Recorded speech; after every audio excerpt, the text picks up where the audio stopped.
Okay, सो हमारा next topic है primitive recursive functions. Okay, उसके लिए हमें कुछ बेसिक्स पता होने चाहिए, तो पहले हम वो बेसिक कंसेप्ट्स कर लेते हैं। पर हमारा मेन टॉपिक रहेगा primitive recursive functions. Okay, primitive recursive functions, उसके लिए हम कुछ बेसिक कंसेप्ट्स करने वाले हैं। तो सबसे पहले हमें कुछ फंक्शन के बेसिक कंसेप्ट पता होना चाहिए कि टोटल फंक्शन क्या होता है। टोटल फंक्शन होता है कि अगर हम कोई function f gives a to b के फॉर्म में रिप्रेजेंट कर रहे हैं, ओके, यानी कि x टू y के फॉर्म में रिप्रेजेंट कर रहे हैं, तो a unique value of element y to every element of x, यानी हर एक x के एलिमेंट के लिए y की एक वैल्यू है। इसको हम, ये फंक्शन हम पहले पढ़ चुके हैं। तो इस फंक्शन को हम कौन सा फंक्शन कहते हैं? वन टू वन फंक्शन कहते हैं, ठीक है, या फिर इंजेक्टिव फंक्शन भी कहते हैं। वन टू वन और इंजेक्टिव कि ए के हर एक वैल्यू के लिए बी की कुछ वैल्यू मिल जाती है, यानी कि डोमेन के हर एक एलिमेंट के लिए को डोमेन में से कोई एक एलिमेंट सेलेक्ट हो जाता है, ठीक है, बट को डोमेन और रेंज सेम नहीं है। और f1 of x is equals to 2x, यानी कि y is equals to 2x, तो x के हर एक वैल्यू के लिए हमें y की कोई डिफरेंट वैल्यू मिलेगी, ठीक है। So that is one two one function. इसको टोटल फंक्शन भी कहते हैं क्योंकि x की हर एक वैल्यू के लिए हमें y की वैल्यू मिलती है। ओके, पार्शियल फंक्शन किसे कहते हैं? पार्शियल फंक्शन इसे कहते हैं कि जैसे कि y is equals to under root of x है या plus under root of x है, ठीक है। तो अगर x belongs to f where x belongs to r, ये फंक्शन है, फाइन। तो हमें r प्लस की सारी वैल्यू, x के r प्लस की जितनी वैल्यूज हैं सबके लिए y की एक वैल्यू मिलेगी जो r प्लस में ही होगी, पर r माइनस की जो सारी वैल्यू है उसमें y में कोई भी वैल्यू नहीं मिलेगी, ठीक है। यानी यहाँ पे हम जो भी एलिमेंट ले सकते हैं वो सारे एलिमेंट कौन से होंगे? पॉजिटिव एलिमेंट ही ले सकते हैं, ठीक है। इसीलिए हमें x की अगर partial function from x to y will assign at most one element of y to every element of x, यानी x के सारे एलिमेंट्स के लिए हमें कुछ ना कुछ वैल्यू y में से एटलीस्ट एक वैल्यू मिल जाए तो हम उसको पार्शियल फंक्शन कहते हैं, ठीक है। यानी कुछ एलिमेंट्स एम्प्टी भी रहते हैं जिसके x एलिमेंट्स के लिए वैल्यू नहीं मिलती है। ओके, फिर है फंक्शन ऑफ k वेरिएबल्स, यानी एक से ज्यादा वेरिएबल का यूज करके हम फंक्शन बनाते हैं। सिंपल है, जैसे कि f of x1 and x2, हम क्या कर रहे हैं? x1 और x2 को कंबाइन कर रहे हैं, x1 प्लस 2x2, एक पॉलिनोमियल फंक्शन है। ओके, पॉलिनोमियल फॉर्म में है तो इसको पॉलिनोमियल फंक्शन कहेंगे, फाइन। तो पॉलिनोमियल फंक्शन डिजाइन करते हैं, k वेरिएबल का डिजाइन कर सकते हैं। कांस्टेंट फंक्शन कैसे होते हैं कि जिसमें same output for every input value of x, यानी f of x is equals to k where k is constant. जैसे मैं लिख सकता हूँ f of x is equals to 5, तो ये एक लाइन है जो एक्स वाई प्लेन की अगर हम बात करें, ये y है ये x है, तो f of x is equals to 5, यानी कौन सी लाइन हो गई? y is equals to 5 line हो गई, यानी y की वैल्यू कोई भी x के लिए चेंज नहीं हो रही है, ठीक है। It's a bit shaky, I hope it is visible, या so y is equals to 5, यहाँ पे y is equals to 5 line draw करें तो x की हर एक वैल्यू के लिए, x की पॉजिटिव वैल्यूज, नेगेटिव वैल्यूज, यहाँ पे माइनस x है तो नेगेटिव वैल्यूज पॉजिटिव वैल्यू, सबके लिए y की एक ही वैल्यू मिलेगी जो कि 5 होगी, ठीक है। सो ये कांस्टेंट फंक्शन है। कंपोजिशन क्या होता है? एक से ज़्यादा फंक्शन मिक्स करते हैं कि जब f of g of x है तो कंपोजिशन फंक्शन कहा जाता है, जहाँ पे output of g of x है वो इनपुट दिया जाता है f ऑफ x को, ठीक है। यानी f of g of x, यानी g ऑफ x का जो आउटपुट आएगा वो f ऑफ x का इनपुट होगा। ओके, जैसे कि f1 ऑफ x और y क्या है? x प्लस वाई है। f2 ऑफ xy क्या है? 3x है। f3 ऑफ xy है x इंटू वाई। अब इसका f ऑफ g या g ऑफ x कैसे बना सकते हैं? g of f of x कि g of x y z g function है x plus Y plus 2z, यानी उसमें जितने भी वेरिएबल्स यूज किए जाते हैं उसको first variable plus second variable plus third variable का डबल, उन तीनों का समेशन इस तरीके से रिप्रेजेंट किया जाता है। तो g of f of x क्या कहता है यहाँ पे? बेसिकली वो करेगा क्या कि g of f of x में सबसे पहले यहाँ पे f1 ऑफ x का इनपुट जाएगा, आउटपुट जाएगा, यहाँ पे f2 ऑफ xy का आउटपुट जाएगा, f3 ऑफ xy का आउटपुट यहाँ पे जाएगा। तो f1 ऑफ xy का आउटपुट क्या है? x प्लस वाई, यहाँ पे लिखूंगा x प्लस वाई। इसका आउटपुट क्या है? 3x, तो f2 का आउटपुट है 3x, f3 का आउटपुट है xy। अब हमारे पास तीन इनपुट्स हैं, तीन इनपुट्स कौन से हैं? g of x plus y, ये पहला इनपुट है, g ऑफ 3x दूसरा इनपुट, और g of x into y, sorry second input, और ये तीसरा इनपुट।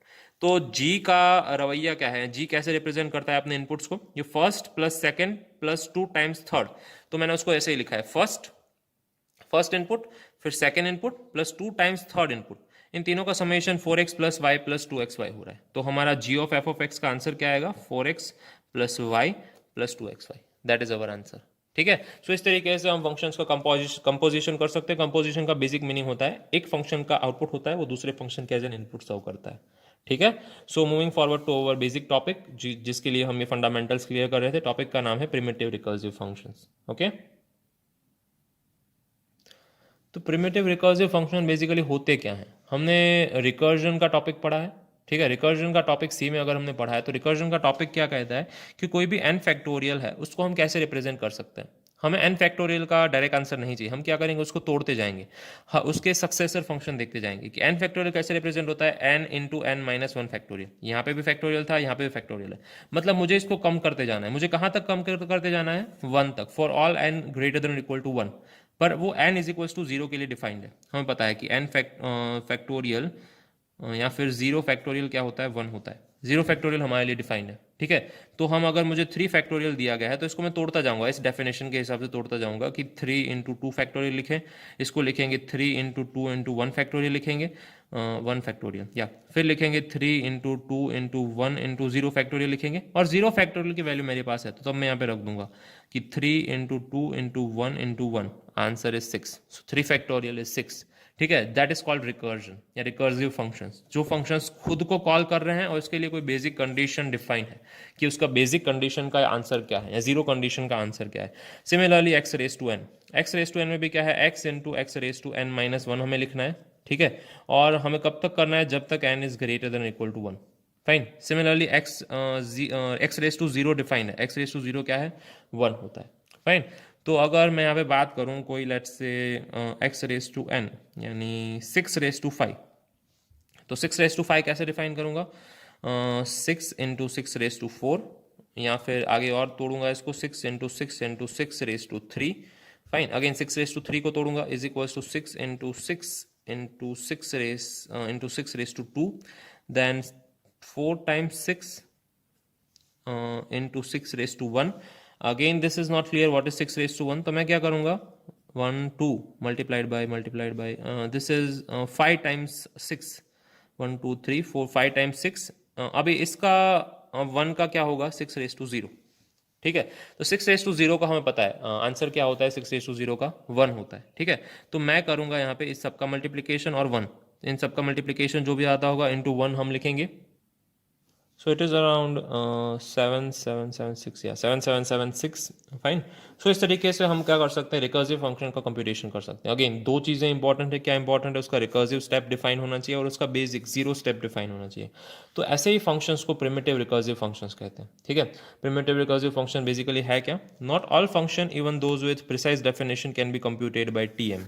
ठीक है, कुछ फंक्शन ऐसे हैं कि जो टीएम से कंप्यूट नहीं हो सकते हैं। ठीक है, तो हम ऐसे फंक्शंस की डेफिनेशन करने वाले हैं जो टीएम से कंप्यूट हो सकते हैं। ऐसे कौन से फंक्शन है? Primitive recursive function. कौन से फंक्शन है वो टीएम से कंप्यूट नहीं हो सकते हैं? Busy beaver function. Busy beaver function हम आगे समझने वाले हैं कि बेसिकली वो होता क्या है। पर कुछ इस टाइप का प्रॉब्लम होता है कि जहाँ पे हम हमारी गिवन टेप पे maximum number of ones type करना है हमें, जो सब टेप पे 0 0 0 दिए गए हैं उसमें से मैक्सिमम नंबर ऑफ वंस हमें टाइप करना है without going into infinite loop, without going into infinite loop. अगर हम ये कर सकते हैं अच्छे से तो उसको बिजी बीवर फंक्शन कहा जाएगा with n state. Busy beaver function with 1 state को b1 कहा जाएगा, busy beaver function with 2 state को b2 कहा जाएगा। ठीक है, इस तरीके से बिजी बीवर फंक्शन पढ़ेंगे। ये अनसॉल्वेबल प्रॉब्लम है, अनसॉल्वेबल प्रॉब्लम है, अनसॉल्वेबल यूजिंग टीएम। ये टीएम से सॉल्व नहीं हो सकता, यानी इसका एल्गोरिदम डिजाइन करना नामुमकिन है। ओके, सो उसको हम प्रिमिटिव रिकर्सिव फंक्शन नहीं कहेंगे। तो प्रिमिटिव रिकर्सिव फंक्शन होते क्या है? कुछ उसके बेसिक्स फंक्शन की डेफिनेशन का यूज करके जो फंक्शन हम रिप्रेजेंट कर सकते हैं उसको प्रिमिटिव रिकर्सिव फंक्शन कहेंगे। ये उसके बेसिक फंक्शंस हैं जिसकी डेफिनेशन हमें दी जाती है। ठीक है, so if you can define given function, जो आपका गिवन फंक्शन है वो आप डिफाइन कर सकते हैं using initial primitive recursive functions. ये सब इनिशियल प्रिमिटिव रिकर्सिव फंक्शन है जिसमें 0 फंक्शन की डेफिनेशन होनी चाहिए कि 0 आने पे वो फंक्शन क्या करता है। सक्सेसर फंक्शन यानी नेक्स्ट किस तरीके से डिफाइन करता है, जैसे कि एक्स रेस टू एन है तो एक्स रेस टू एन का सक्सेसर क्या है? ठीक है, एक्स रेस टू एन का सक्सेसर है कि उससे पहले आने वाली चीज X into x raise to N minus one, या X raise to N plus one, इसका सक्सेसर है x into x raise to N. ठीक है, इस तरीके से हम सक्सेसर डिज़ाइन करेंगे। प्रोजेक्शन फंक्शन, ऐसा कुछ फंक्शन जहाँ पे हम टीएम में से या टेप में से कोई पर्टिकुलर जगह जंप कर सकते हैं। लेट्स से मेरे पास यहाँ पे फंक्शन डिफाइन है, यहाँ पे आ जाते हैं। ठीक है, जीरो फंक्शन में Z of x of zero, कोई एक फंक्शन का जीरो फंक्शन खुद ही जीरो है। ठीक है, जैसे कि मल्टीप्लिकेशन में x इंटू जीरो क्या होता है, तो जीरो होता है। तो मल्टीप्लिकेशन फंक्शन का f of x of zero क्या हो जाएगा, जीरो हो जाएगा। सक्सेसर फंक्शन क्या है, x प्लस वन है, तो एडिशन का successor function x plus one हो सकता है। जैसे कि अगर मुझे f ऑफ टू दिया जाए एडिशन में, तो एडिशन फंक्शन में f ऑफ टू का सक्सेसर यानी नेक्स्ट टर्म क्या आएगा, तो f ऑफ टू का नेक्स्ट टर्म क्या आ जाएगा, टू प्लस वन आ जाएगा, दैट इज थ्री। ओके, सो और प्रोजेक्शन फंक्शन क्या होता है कि हमें अगर गिवन टेप है, ये मेरी टेप है, टीएम की टेप, टेप ऑफ टीएम, उसमें से मुझे कोई पर्टिकुलर एलिमेंट लेना है, यानी 5 एलिमेंट्स की टेप है, तो यहाँ पे ऊपर 5 लिखेंगे, और उसमें से मुझे ith एलिमेंट लेना है, तो 3, थर्ड एलिमेंट मुझे चाहिए, थर्ड एलिमेंट क्या है, 2। तो अगर वो मुझे एज एन आउटपुट मिल जाए तो उसको हम क्या कहेंगे, प्रोजेक्शन फंक्शन कहेंगे, कोई पर्टिकुलर टेप में से कोई पर्टिकुलर एलिमेंट निकालना। ठीक है, सो this was about primitive recursive function. उसका एक एग्जांपल देख लेते हैं। ठीक है, प्रिमिटिव रिकर्सिव होता क्या है, इन शॉर्ट हम याद रखेंगे कि हमारे पास जो बेसिक फंक्शंस हैं, उस बेसिक फंक्शंस से रिकर्जन क्रिएट कर सकते हैं, तो उसको प्रिमिटिव रिकर्सिव फंक्शन कहते हैं, और अल्टीमेटली वो फंक्शन डिफाइन हो जाना चाहिए। Fine, so let's see an example of it.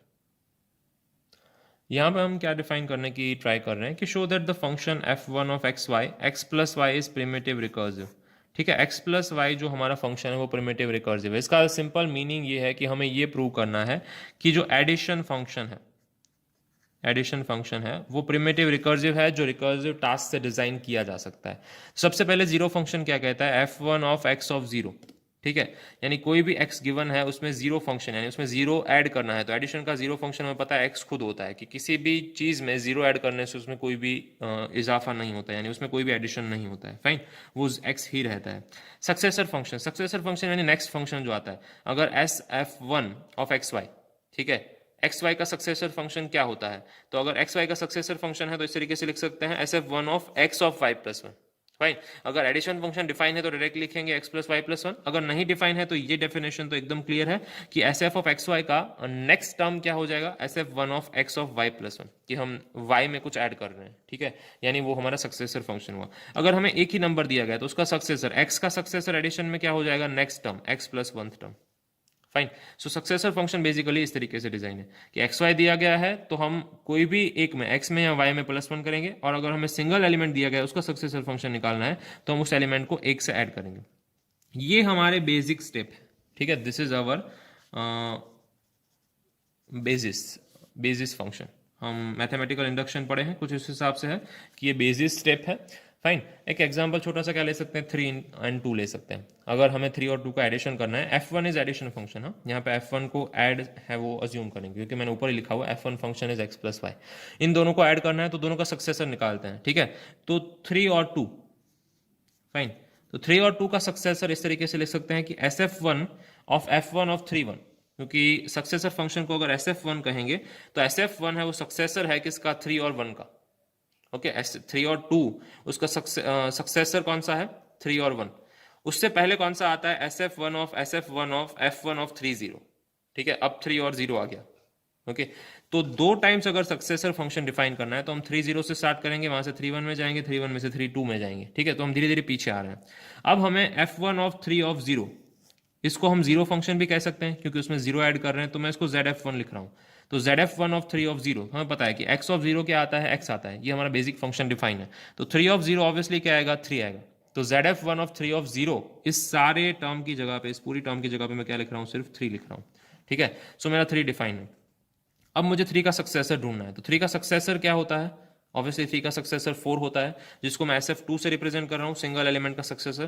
तो SF1 की जगह यहाँ पे SF2 कर दूंगा, SF2 ऑफ 3 क्या हो जाएगा, 4 हो जाएगा। और अगर 4 का सक्सेसर ढूंढना है तो क्या है, वो 5 है। मेरा टोटल आंसर 5 है, और 3 + 2 का आंसर भी ऑब्वियसली क्या आता है, 5 आता है। तो हमने ये कैसे कैलकुलेट किया, using zero function, successor function 1 और सक्सेसर फंक्शन 2, इन तीनों फंक्शन का मिला के यूज़ किया। इन तीनों फंक्शन का यूज़ करके हमने ये चीज़ डेवलप की। ठीक है, यहाँ पे हमें पता है क्या है, जीरो फंक्शन डिफाइन है f of x of 0 is something, और सक्सेसर फंक्शन डिफाइन है सिंगल एलिमेंट के लिए इज x प्लस वन।